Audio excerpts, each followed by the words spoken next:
સુરતમાં મેટ્રો અને રેલવે સ્ટેશનના નવીનીકરણને કારણે ટ્રાફિકની સમસ્યા સતત વધી રહી છે. મેટ્રોની કામગીરીને લઈને મોટાભાગના રસ્તા સાંકડા થઈ ગયા છે અને સાંકડા રસ્તાના કારણે લોકોને સતત હાલાકીનો સામનો કરવો પડે છે. અતિ વ્યસ્ત ગણાતા રિંગ રોડમાં લોકો સતત મુશ્કેલીનો સામનો કરી રહ્યા છે.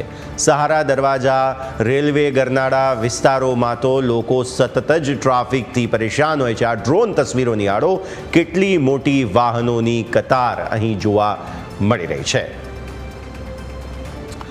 તો સુરતના અલગ અલગ વિસ્તારો અને ખાસ જે શહેરના જૂના વિસ્તારો છે જેમાં રેલવે સ્ટેશન આસપાસ નવીનીકરણ ચાલી રહ્યું છે.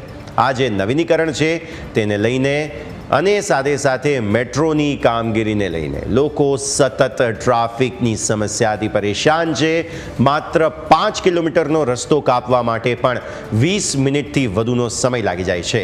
સંવાદદાતા અમિત અત્યારે આપણી સાથે જોડાઈ રહ્યા છે સુરતથી.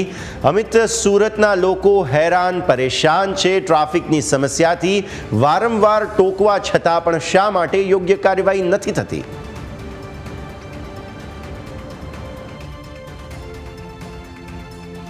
ચોક્કસથી આજે વાત કરવામાં આવે ટ્રાફિક સમસ્યાની તો શહેરમાં હાલ ટ્રાફિક સમસ્યા ખૂબ જ વધુ બની છે. કારણ કે એક તરફ આજે રેલવે સ્ટેશન વિસ્તારમાં રેલવે સ્ટેશનનું નવીનીકરણનું કામ ચાલી રહ્યું છે અને બીજી તરફ અલગ અલગ જગ્યા પર મેટ્રોના કામ ચાલી રહ્યા છે. સીધા દ્રશ્ય બતાવવાનો પ્રયાસ કરીશ કે સુરતના રિંગ રોડના આ જે દ્રશ્ય છે કે જ્યાં રેલવે સ્ટેશનના નવીનીકરણના કામ અને મેટ્રોના કામના કારણે આજે વાહન ચાલકોને ટ્રાફિકનો સામનો છે તે કરવાનો વારો આવી રહ્યો છે. આ સીધા દ્રશ્ય જોઈ શકો છો કે 400 થી 500 મીટર જેટલો જે ટ્રાફિક છે તે પ્રતિદિન અહીંયા જોવા મળે છે અને પીક અવર્સમાં તો આ જે ટ્રાફિક છે તે 2 થી 3 કિલોમીટર સુધી થઈ જતો હોય છે ને વાહન ચાલકોને કલાકો સુધી અટવાવાનો વારો છે તે આવતો હોય છે. આ જ પ્રકારે જો વાત કરવામાં આવે તો શહેરના આજે રચના સર્કલ, કાપોદ્રા 4 રસ્તા, હીરાબાગ 4 રસ્તા, પોદાર જે આર્કેડની આસપાસનો જે મેટ્રોનું કામ ચાલી રહ્યું છે તે રસ્તો, આ ઉપરાંત સુરતના પરતપાટિયા 4 રસ્તા, ગજેરા સર્કલ, અમરોલી તાપી બ્રિજ,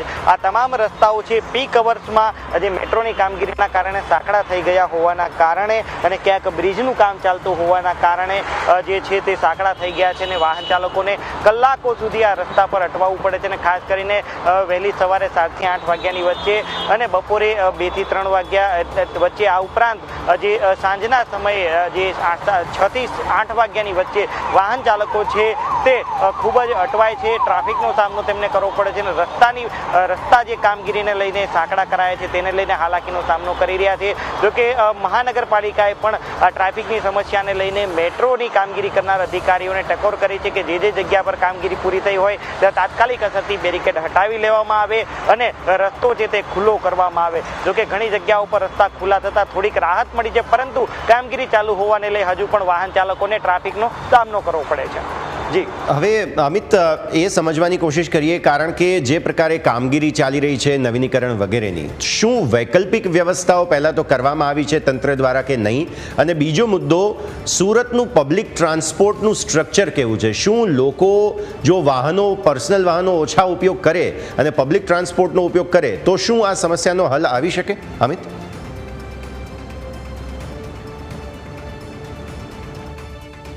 હજી ચોક્કસ ફરીથી એકવાર હું આજે દ્રશ્ય તમને બતાવવાનો પ્રયાસ કરીશ કે આજે જે દ્રશ્ય જોઈ શકો છો તે રેલવે સ્ટેશનની આજુબાજુના વિસ્તારના જે દ્રશ્ય છે. એક તરફ આજે રેલવે સ્ટેશનનું નવીનીકરણનું કામ ચાલી રહ્યું છે.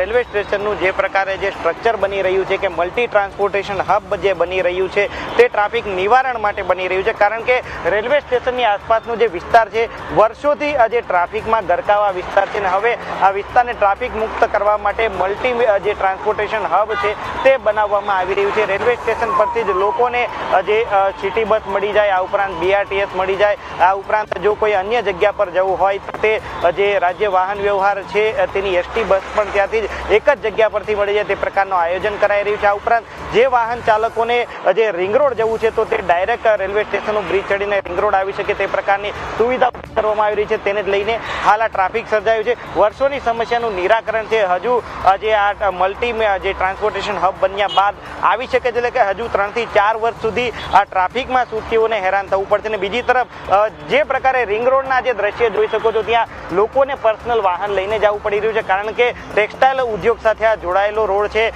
કલેક્શન બોય, આ ઉપરાંત ડિલિવરી બોય જેવા જે કામગીરી સાથે જોડાયેલા લોકો છે તે વધારે આ વાહનનો ઉપયોગ કરતા હોય છે, અને સાડીનો જે જથ્થો હોય છે તે ટ્રાન્સપોર્ટ થતો હોય છે આ જ રસ્તા પરથી. તેને જ લઈને આ રસ્તા પર સતત ટ્રાફિક જામની સમસ્યાનો સામનો છે લોકોને કરવો પડતો હોય છે. ખાસ કરી ભારે વાહન, રિક્ષા, ટેમ્પો આ રસ્તા પરથી સતત પસાર થાય છે, અને તેને જ લઈ ટ્રાફિકનો સામનો લોકોને કરવો પડે છે. એક તરફ મેટ્રોની કામગીરી ચાલુ છે, બીજી તરફ રેલવે સ્ટેશનના જે એક્સપાન્શનની કામગીરી ચાલી રહી છે. આ બંને કામગીરી એક સાથે હોવાના કારણે હાલ રેલવે સ્ટેશનની આસપાસનો વિસ્તાર છે તે સાંકડો થઈ ગયો છે અને ટ્રાફિક જામ જે થઈ રહ્યો છે. બીજી તરફ LH રોડ છે તેનો જે સ્ટેશન તરફનું જે ગરનાળું છે તે બંધ કરવામાં આવ્યું હોવાને લઈને પણ ટ્રાફિક થઈ રહ્યો છે. બીજી તરફ પરત પાટિયાની સાઈડનો રોડ અને BRTSની આજુબાજુમાં મેટ્રોની કામગીરી ચાલી રહી છે. સણિયા દહેમાત પાસે મેટ્રોની કામગીરી ચાલી રહી છે. આ તમામ જગ્યા પર મેટ્રોની કામગીરી ચાલી છે. આ ઉપરાંત જે ગજેરા સર્કલનો રોડ છે ત્યાં નવો બ્રિજ બનાવવાની કામગીરી ચાલી રહી છે. APMC માર્કેટ પાસે પણ બ્રિજ બનાવવાની કામગીરી ચાલે,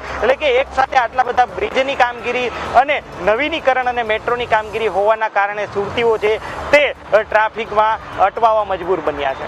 બિલકુલ અમિત, ખૂબ ખૂબ આભાર આપનો અમારા સાથે જોડાવા માટે અને આ સમગ્ર વિગતો માટે થઈને.